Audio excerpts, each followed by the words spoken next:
Am I the a-hole for not treating my niece/bio daughter more like one of my kids? I have a niece, Ava, 14 female, who is also my bio daughter, as I'm her sperm donor. She is the daughter of my sister and her wife. Her wife's the bio mother as well. They obviously could not have children together. They decided to tell Ava about it a few months ago. Originally, the plan was to have Ava know from the beginning, but they changed their mind. That's a whole other story though. Anyway, since Ava has found out, she started coming over to our house every day. It used to be just after school every day, but now that summer break has started, she is here from early in the morning too. Now, my niece is great and all, but having a guest over every day was a little much for me. I talked to my wife about it, and she admitted she also wasn't happy about having a guest every day either, but hadn't said anything because she didn't think it was her place to interfere given the situation. I told her I understand, and we agreed to talk to our kids about them inviting her over less. However, when we talked to them, we found out that they were not inviting her over. We had assumed they were, since the three were always together. They've explained it to us that she just started following them home after school one day. They've also said that they don't like having her over so much either. They don't mind her over sometimes, but they don't want guests over all the time either. They also said with her always around, they feel like they can't go out and do things with their friends or invite them over. So after we talked it through, we agreed we would all be more comfortable with her coming over more like once every other week. Which I will add is still a lot more than she previously used to come over. Previously, we would only see her on holidays. I talked to my sister about it and she says I'm wrong for wanting to push Ava out and calling her a guest. She says that she's figuring out things and wants to spend more time with her bio siblings. Furthermore, she said her daughter was crushed that we are going on a big family vacation next month and hadn't invited her yet. Another thing that has bothered her according to my sister is that we gave her the same birthday gift as we usually do, a $50 gift card, like nothing has changed. Overall, my sister thinks I should be treating her more like how I treat my kids now. Obviously, this is a delicate situation, and we want to treat it as such. But we do think it's fair to have some firm boundaries. Edit: just so everyone knows, the donation was done through a clinic, and there is paperwork saying it was a donation, and I am not the legal parent of any child that was created through the donation. Now for the top comments. She expects things to change, not realizing that you and your wife already knew and treated her no different. She sounds young and might need therapy soon. Not the a-hole. This is a tricky situation, but it's better to have an open conversation now and set boundaries before she develops more expectations. I'd sit with her, maybe in therapy, and explain that you are not her dad. You are merely someone who provided DNA. I'm sure you have documents to support this as well. That you love her as a niece, that she is family, but she is a niece and a cousin, not a daughter to you, nor your nuclear family. Your sister is the a-hole, because she's essentially trying to pawn her kid off on you. Again, I'd pull documents here. It needs to be explained that regardless of her knowing this information, nothing is going to change. To be honest, I have a feeling sister and sister-in-law have been telling her things, so y'all need to sit down and get on the same page as well. 100% this right here. And I'm guessing this was the plan all along. Obi even said his sister thinks he should be treating her more like how he treats his kids now. Therapy is a great idea, but I don't know if it will work if sister and sister-in-law don't want to see the problem and agree with how their daughter is behaving. For sure, there has to be discussion with Ava on clear boundaries, and unfortunately, it looks like there is no way Opie is going to be cast as anything other than a villain, thanks to the way Ava's parents have handled this. Through absolutely no fault of his own. None of my business, but I'm really curious why they didn't tell Ava at the very beginning and only decided to when she's what, 3 to 4 years away from graduating? Perhaps they want Opie to help pay for her college? Yep, that painful discussion has to happen ASAP. There was a post on another sub where the Opie was mulling the same situation and being a supermarket donor to his sister's wife. I felt it would be a weird dynamic being called Uncle Dad, and it makes me think this is akin to a child being adopted and trying to connect with a bio dad/mom. There is more going on here than I think Opie knows about. I have a hard time seeing this ending well for Opie and Ava. Next story. Am I the a-hole for not letting my brother and his family move in with me? My 27 female brother, 31 male asked if he could move in with me and my husband. To sum it up, my brother is basically a man-child. How he got a woman to marry him and bear his child is lost on me. My parents pampered him like crazy. Whatever he wanted, they would get it for him. But when it came to me and my older sister, a 30 female, we were told to be happy with what we have. He never had to clean or do anything around the house and got to come and go as he'd like. But we weren't allowed to because we were girls. The only thing he had going for him was school, and he even managed to screw that up. He was offered a full scholarship and had a job lined up for him as soon as he finished college. But he decided to drop out because he didn't want to put in the work and would rather mooch off our parents. Him, his wife, 40 female, and their child, 8 male, have been living with our parents for the past 9 years. Except for when our sister was trying to help him find a job close to where she lives, and she had him live with her. They were leasing an apartment, but due to him not being able to hold down a job and his wife not making that much money working at a salon, they had to move in with our parents. Last year, I flew my entire family out here for the holidays. It was the first time they were visiting my home in 8 years, since I'd moved out of my home country for college and decided to stay after I completed my nursing degree. Since then, I've gotten married to my husband, 42 male, and had my daughter, 2 female. My brother kept commenting on how nice and spacious our house is, and I thought nothing of it.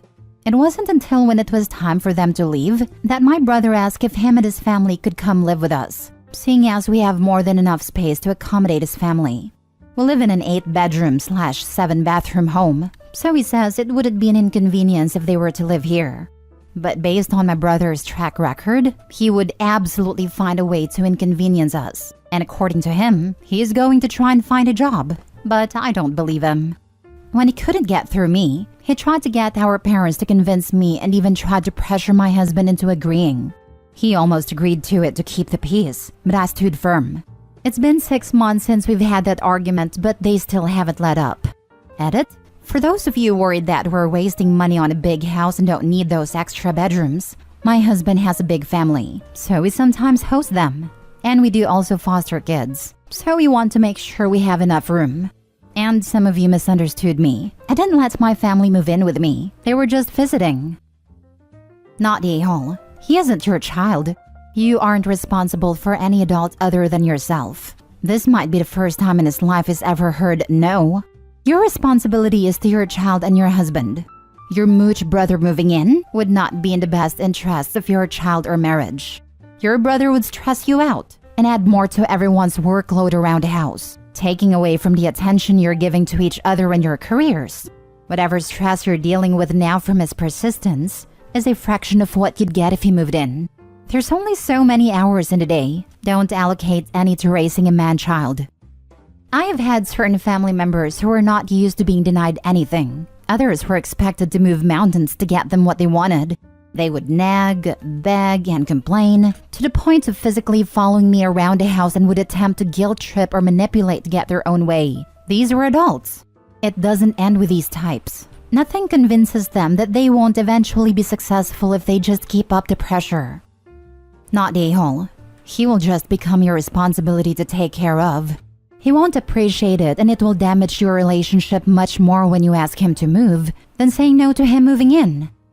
He will also not help clean, cook, watch his own child, contribute anything financially, and probably leave a mess/destroy things. He would expect to join you at restaurants, for free, and on trips you take.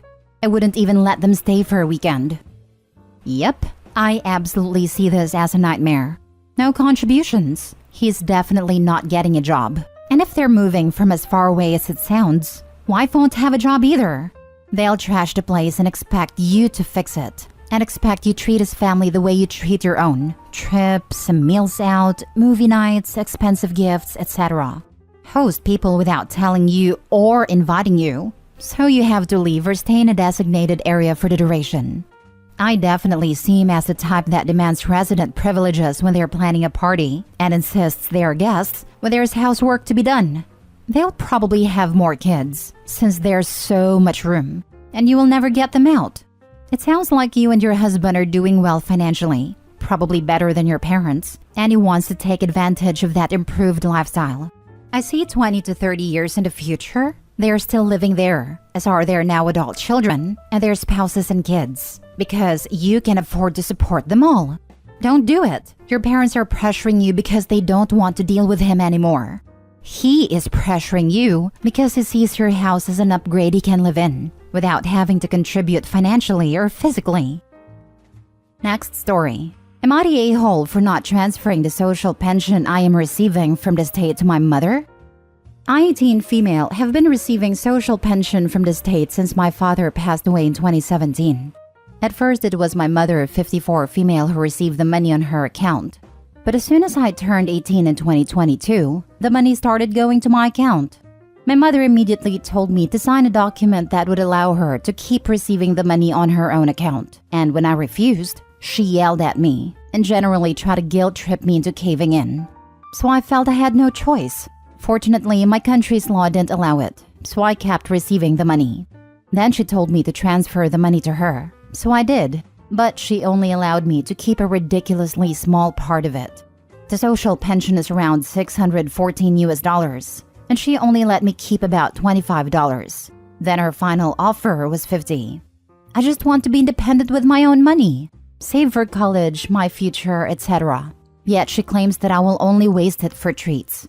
Yesterday, I had enough. At first, I asked her to let me leave about $75 for myself, and she said no, so I didn't send her anything. She called me cruel and greedy and told me that she is ashamed of my behavior, and that I should be ashamed too. She then told me that this money helped her survive when we were poor, a few years ago, saying that was most likely another attempt to guilt trip me, as nowadays, she and my stepfather are prosperous. They buy themselves new cars quite frequently, buy expensive dinners for themselves from time to time, and could afford extensive renovations in our house, purely to make it more aesthetically pleasing. She also claimed that she has to pay bills and my expenses with that money. When I said that I could chip in and pay for whatever bills I generate, she of course refused. After shouting at me yesterday, she has been giving me the silent treatment and I don't know what to do anymore. Am I the a-hole? Edit. I'm not American, so US laws don't apply to me. Now for the comments. Not the a-hole. This is your money. Yours, not hers. You are 18, old enough to have and be responsible for your money and decide what it is spent on. Keep your money. This is her money. If she needs the money, she can explain exactly why. It's fair to explain, not just demand. It seems very much like Opie has good plans for the money, like paying for college and knows cost of rent in her country. She needs this money to start her own life. And it appalls me that this mom is being too damn selfish. Through her new marriage, she has financial security, but doesn't want Opie to have this money? And of course, she's guilt-tripping her with the fact she did the bare minimum a parent is legally required to do for her kid. Keep the money and ignore mommy dearest, not the a-hole. My wife's mother died shortly before her 17th birthday. Her dad stole all but one of her survivor's benefits checks. He was more physically violent than Opie's egg donor when my wife brought it up. Both are still abusive a-holes who have no right to the money. Oh, my dad stole my mom's life insurance money from me, which was fun to deal with come adulthood. Not the a-hole. The money is for taking care of you, which is why she was getting the money until you were legally an adult. The money's purpose is the same, but you're an adult now, so you can use it to take care of yourself. I recommend finding a path to independence. Make sure to dump a bit from every check into a savings account that only you have access to. Last story. Am I the a-hole for refusing to wet myself for my sister-in-law's wedding? The wedding happened in a little river. And I mean in the river. In the water. The minister, bride, who's my husband's sister, and groom stood on a little strip of land so they were not wet. But all attendants were expected to stand knee-deep in rushing water for the whole ceremony. I'm sure it made for great photos, but I personally really dislike mud, germs, insects, and whatever disease are found in that stream. The kids who couldn't easily stand in water that might be as tall as their whole body were left in ankle-deep water nearby, with a couple older women. When I refused to remove my shoes, socks, and pull up my dress pants, my husband offered that I stay with the kids.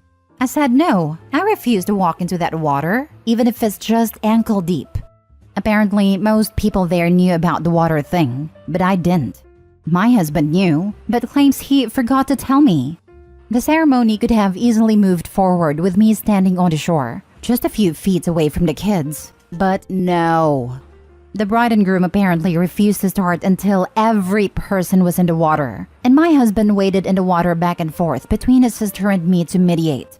My husband was becoming visibly angry at me the longer it went on, and kept acting like I was in the wrong.